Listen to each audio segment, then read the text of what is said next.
are 10 reasons why you should come to the therapy of love.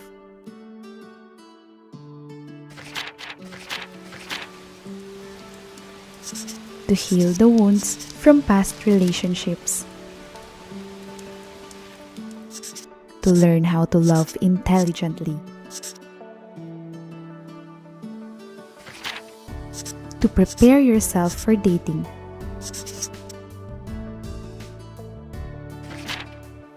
To know how to choose a compatible partner. To debunk myths about relationships. To get back a love that was lost.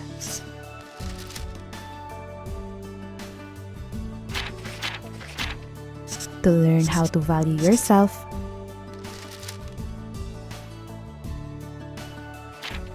To know how to restore a marriage in crisis.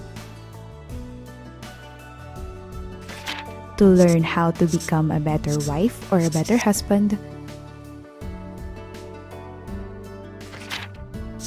And to protect and bulletproof your marriage. Join us every Thursday at 7 p.m. We are located on UCKG Building, General Rojas Avenue, Araneta City, Cubao.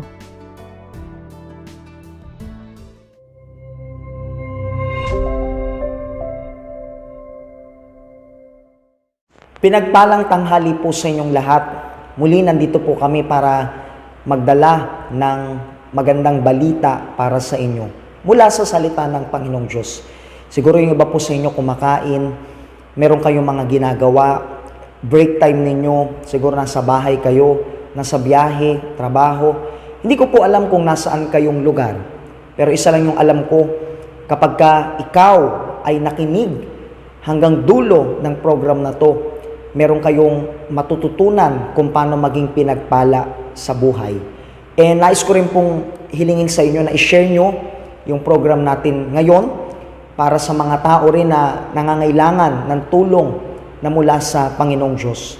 And also, mag-prepare ka na rin po dyan ng baso ng tubig para mamaya makasabay ka sa prayer of agreement, gamitin mo ang iyong pananampalataya at tanggapin mo yung biyaya ng Diyos. And kunin ko na rin po yung pagkakataong ito na magpunta ka mamaya sa Therapy of Love service. Gusto ko tang imbitahan. Kayo na nagsasabi, Pastor, gusto kong mabless ang aking marriage, relationship, yung pamilya ko. Gusto kong ipaglaban ang aking family. So mamaya, meron tayong service ng 7 p.m. dyan sa ating katedral para ipaglaban ang inyong marriage, relasyon, at ang inyong pamilya. Ang totoo po, ang Diyos ang nagtatag ng pamilya. Ang Diyos ang nagtatag ng marriage. So hindi pwede na kayo na dumadaan sa mga problema sa inyong marriage at family ay magpatuloy yan.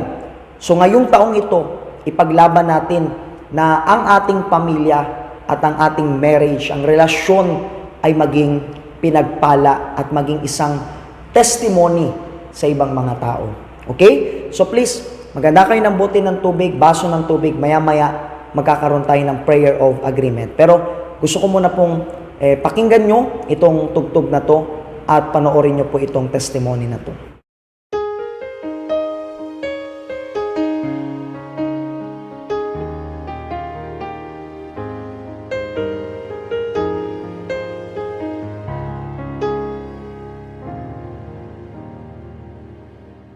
I was there when you drew the breath of life, and I could hear your voice the first time that you cried. And though you couldn't see me, I was very near, and there is something now that I want you to hear. And I was there the first time that you prayed, and I heard all the promises you made. before me, crying, Father, I have sinned. I picked you up and held you close again.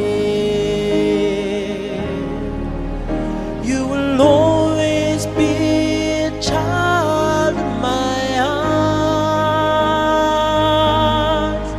When you need some love, my arms are open wide. And even when you're growing old, I hope you realize you will always be a child in my heart. And I was there the first time that you prayed,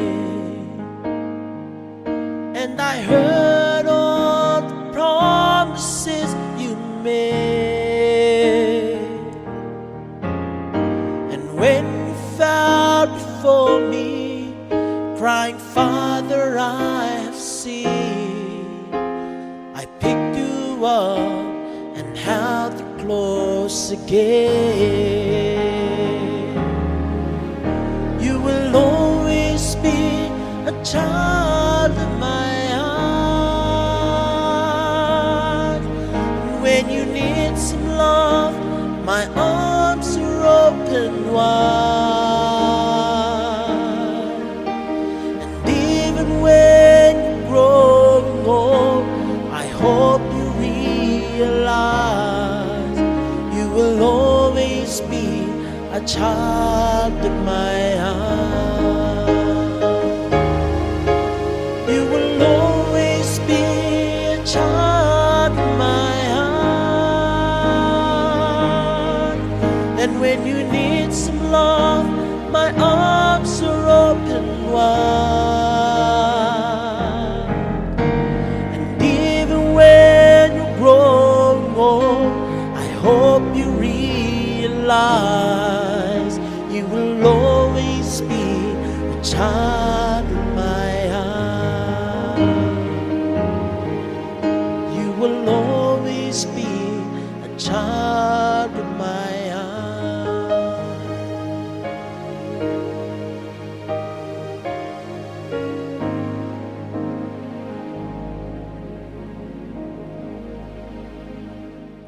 Hi, magandang araw sa inyong lahat. Ako po si Cherry from UCPG Santiago. E nandito po ako para ibahagi sa inyo isang patotoo na ginawa ng Diyos sa buhay ng ating pamangkin. Nagkaroon po ng isang malubhang sakit sa ulo ang aking pamangkin. Ito po ay biglaan. So, halos lahat kami ay nagtataka kung bakit nangyari ito sa kanya, na halos nagultog na niya yung ulo niya sa sobrang sakit ng kanyang ulo. Pero pag kinukuha naman namin yung temperature niya is normal naman siya. Pero lagi niya sinasabi sa amin na sobrang sakit ng kanyang ulo. Dumating po sa point na pati yung kapatid ko is desperado na po siya. And hindi niya alam kung ano yung gagawin niya. So dinala po namin siya sa hospital, and doon po namin nalaman na meron siyang meningitis. And nandun po kami sa hospital, nakikita ko po yung worry ng kapatid ko sa kanyang anak. Kinausap ko yung kapatid ko na gamitin namin yung pananampalataya namin, and we believe na kikilos yung Diyos sa buhay ng kanyang anak. Nung time na yun, sinabi po ng doktor sa amin na yung gano'n na sakit is baka aabutin kami sa hospital ng 1 to 3 months. Yun po yung pinakamatagal, baka aabutin kami ng 3 months. So, para sa amin is 3 months sa hospital is isang mahirap para sa amin kasi bukod sa gastos is yung abala namin. So, ang ginawa ko po is meron po yung bali kami na magpipinsan, makakapatid. Nag-contribute po kami na magpipinsan at makakapatid para sa gamot ng aking pamangkin. So, ako po yung nagkolekta sa mga contribution na yun. So, ang ginawa ko, habang hawak-hawak ko yung pera na yun, sinabi ko sa Diyos na siya yung magbigay sa akin ng direction kung anong gagawin ko. Kasi sinabi ko sa Diyos na yung perang hawak ko is hindi sapat para sa gamitan ng ating pamangkin.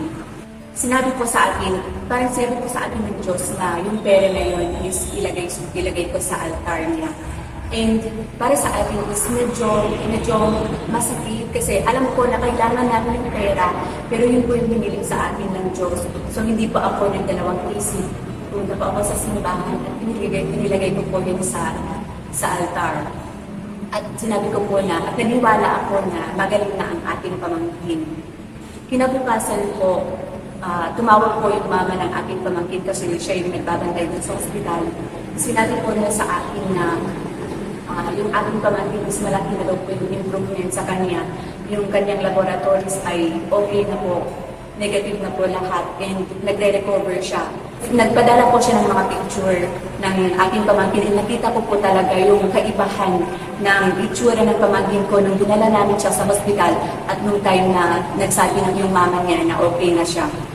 Doon ko po nakita yung kapangyarihan ng Diyos, yung himala ng Diyos na ginawa niya sa buhay ng ating pamangkin. At hindi po kami nagtagal sa hospital. Halos 1 week lang po kami sa hospital. So, yung sinabi po sa amin ng doktor na aabutin kami ng 3 months doon para sa gamutan ng pamangkin ko, hindi po nangyari. Kasi 1 week lang po kami sa hospital, ay na-discharge na po yung aking pamangkin. And yun, sa ngayon po, kasi nasa Ipugo po yung pamangkin ko, kapag pumupunta po siya sa amin is pupunta sa church, nagpa-participate siya sa UPF po. And salamat sa Diyos sa kanyang ginawa sa akin.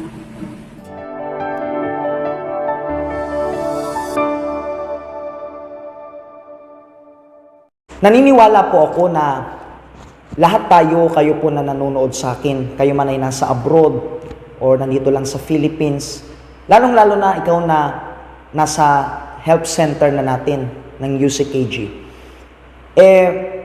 Bago kayo lumapit sa Panginoon, marami kayong mga problema na kinaharap sa buhay.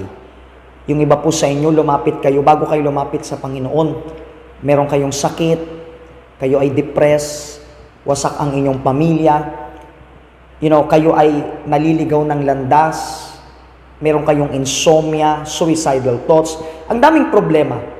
Nung wala pa tayo sa Diyos, ang dami nating sitwasyon sa buhay natin na parang impyerno.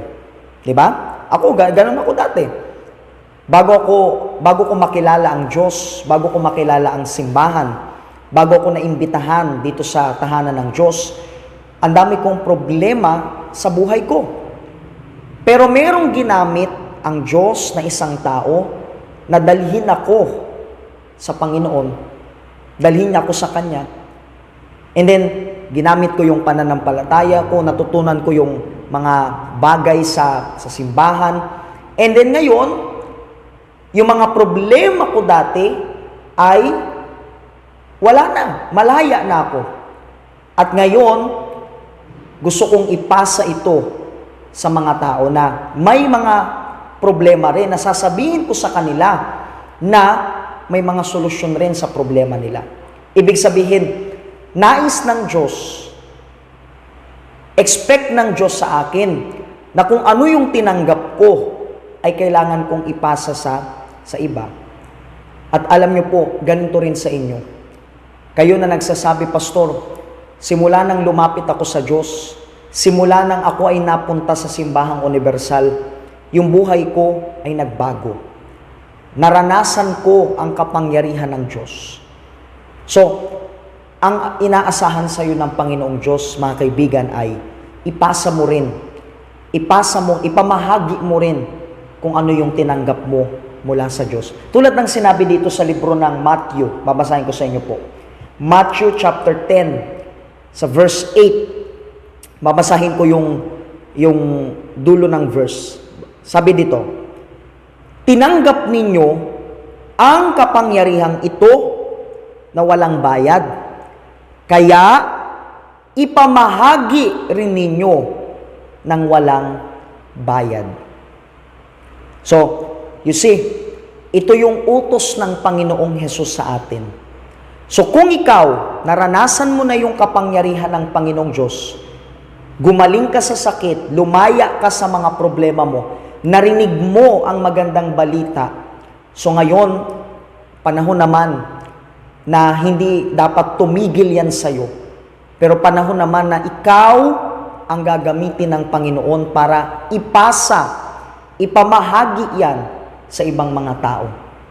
So parang sinasabi dito ng Panginoong Jesus ay, gusto niya na gamitin niya yung buhay mo. Gusto niyang maging soul winner ka. Ikaw man ay member ng VYG, member ng UTF, member ng EVG, member ng Caleb, lahat ng groups sa simbahan. Or siguro, wala kang group na sinasalihan, pero naranasan mo yung kapangyarihan ng Diyos. So, ngayon, kung ano mang tinanggap mo na walang bayad, ipamahagi natin ng walang bayad. Let's share. Let's share yung Panginoong Jesus sa mga tao. Let's share yung natanggap natin mula sa Panginoon. Diba? For example, sa school, kayo na mga kabataan sa school, pwede nyong i-share kung ano yung tinanggap nyo sa mga kaklase ninyo. Pwede kang magsalita doon patungkol sa Panginoon. Ganon rin sa trabaho ninyo, sa negosyo ninyo. Saan man kayo magpunta, nais ng Panginoon na gamitin niya yung buhay mo. Amen? At huwag ka pong mahiya. Kasi hindi dapat natin ikahiya kung anong ginawa ng Panginoon sa atin. Hindi dapat natin ikahiya yung salita ng Diyos. Kasi kung papansinin mo yung mga tao dyan sa labas, maraming tao ngayon, lantaran na silang gumawa ng mali, pinapakalat nila yung mali, yung masama. So bakit tayo, nahihiya tayong ipakalat yung mabuti? Ipakalat yung naranasan natin at yung Panginoon sa buhay natin. So gusto kang gamitin po ng Panginoong Diyos. Start na ngayon. Start mo na ngayon na magpagamit sa Panginoon at ipamahagi mo kung ano ang tinanggap mo mula sa Diyos. Okay? Inaasahan po tayo ng Diyos. Start mo na ngayong Sunday. Magdala ka ng soul, magdala ka ng tao sa simbahan natin ngayong Sunday. Every Sunday, every time na pumupunta ka ng church, kasi yun yung gusto ng Diyos mula sa atin. Okay? Mga kaibigan, pagpalain kayo ng Panginoong Diyos. Hay, magandang araw sa inyong lahat. Tayo ay nasa ating oras para i-bless ang ating bawat tubig. Kaya nais ko na ihanda ninyo ngayon, hawakan ninyo at para i-bless po natin ito. At sigurado na ang pagpapala, yung kagalingan ay magaganap at mangyayari sa inyong buhay. Please, ipikit nyo yung mga mata, hawakan ninyo yung mga tubig sa pangalan ni Kristo Jesus. Panginoong Diyos, sa pangalan ni Jesus, maraming salamat, Panginoon, sa araw na ito dahil naniniwala kami na ang tagumpay, ang kagalingan, ang siyang matatanggap ng bawat isa na nakikinig ng panalangin ito. Sa tuwing sila, Panginoon, ay nandito at ginagamit yung kanilang pananampalataya, ang iyong kapangyarihan, aking Diyos, ay naipapakita at natatanggap ng sinumang naniniwala sa iyo. Kaya, Panginoon, ngayong oras na ito, hayaan mo, Panginoon, na maging pinagpala itong mga tubig na hawak nila. Sila man na nasa hospital, sila nasa bahay na merong sakit, may iniindang karamdaman, Panginoon, kapag tatanggapin nila at iinumin itong tubig na ito, yung kagalingan at himala ay kanilang matatanggap. Kaya mga kaibigan, itong tubig na ito ay binabasbasan ko at pinagpapala ko sa pangalan ng Ama, ng Anak at ng Banal na Espiritu.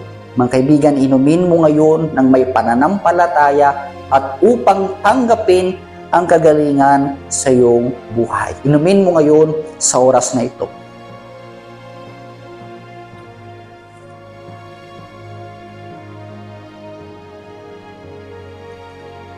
Mga kaibigan, tanggapin mo ngayon yung kagalingan na mula sa Panginoong Diyos. At kung naniniwala ka, mga kaibigan, ikaw na nasa hospital, ikaw na nasa tahanan, nasa katrabaho, nasan man kayo ngayon, tanggapin nyo yung lakas, yung kagalingan na mula sa Panginoong Jesus. At kung naniniwala ka rin, ideklara mo at sabihin mo ngayon, Amen. Amen. Maniwala ka, kaibigan, na ikaw ay pinagpala na ng Diyos, ikaw ay magaling na, at ikaw yung susunod na magpapatotoo at upang i-share ito sa karamihan, sa ibang mga tao. Amen?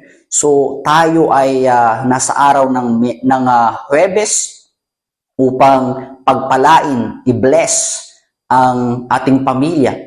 So, kayo na nasa malapit dyan sa ating headquarters, mamayang gabi, tayo ay merong gawain dyan para i-bless sa ating pamilya at sa ating buhay pag-ibig.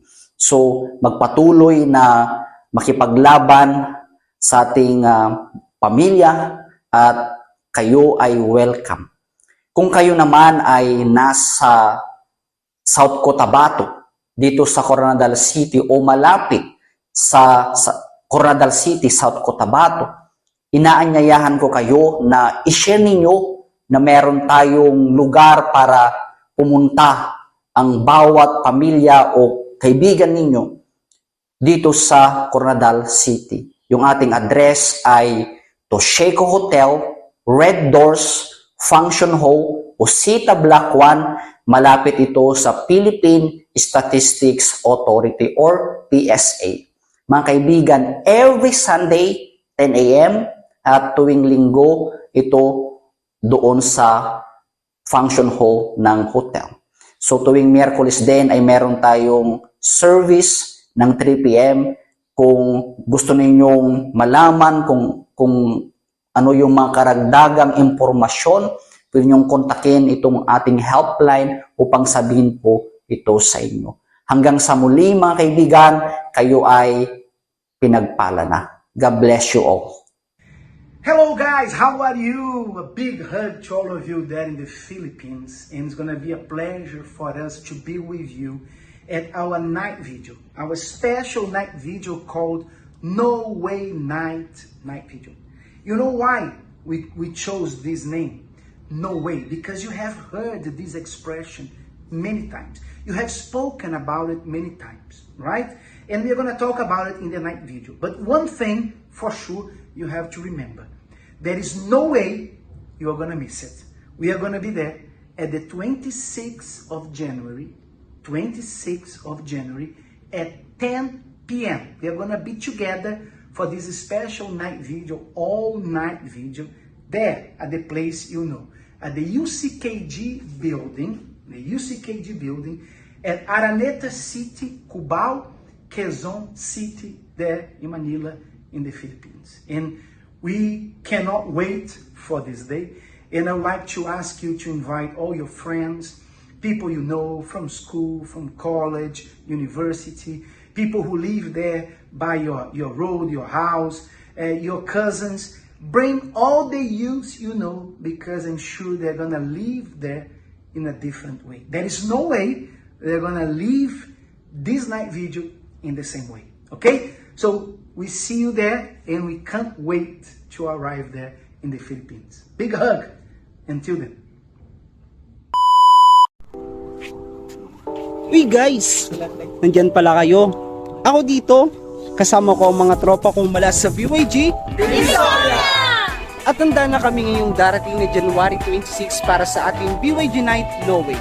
And for sure, magiging exciting and memorable event ito para sa ating mga youth. At may mga inandang performance ang bawat mga branches na magiging masaya kayo dito. Kaya no way na mamiss mo to, no way na mawala ka dito, at lalong no way na malit ka sa event na to. Kaya BYG Divisoria, ano sasabihin natin sa kanila? Kita-kits!